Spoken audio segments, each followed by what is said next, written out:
And unfortunately, I've seen this more often than not, where even in my own generation of people that I grew up with, where there were families where the mothers were very pious and very practicing and the dads weren't.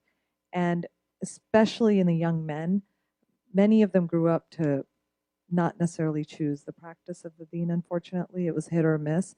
But I have seen majority of families where the fathers were pious and practicing and loving and engaged with the kids, and the moms maybe were kind of loosey-goosey, lackadaisical.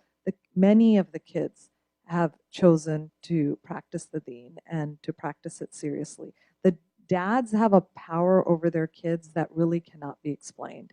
And I think it might be the reason why Allah subhanahu wa ta'ala has made the religion a patriarchal religion, that the deen comes down from the father, because I don't think fathers realize how much value and how much importance they bring to the practice of the deen in their kids. And for many years, I used to say this, and I used to say, oh, this is just data I've collected. This is just what I've seen in the community. I don't actually have science to back me up.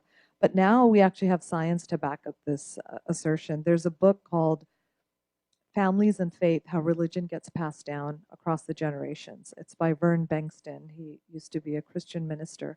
He started studying 2,000 families in 1972, 2,000 families, Jewish and Christian, and he followed them till 2006. So for 34 years, he would meet with them like every 5 years, and he wanted to see specifically what was it that caused the next generation to continue practicing the religion of the parents. And there were all sorts of factors that came into play that he looked at, but the overwhelming factor that decided whether the next generation was going to continue being Christian and Jewish or not was if the father practiced Christianity and Judaism and was engaged with the children.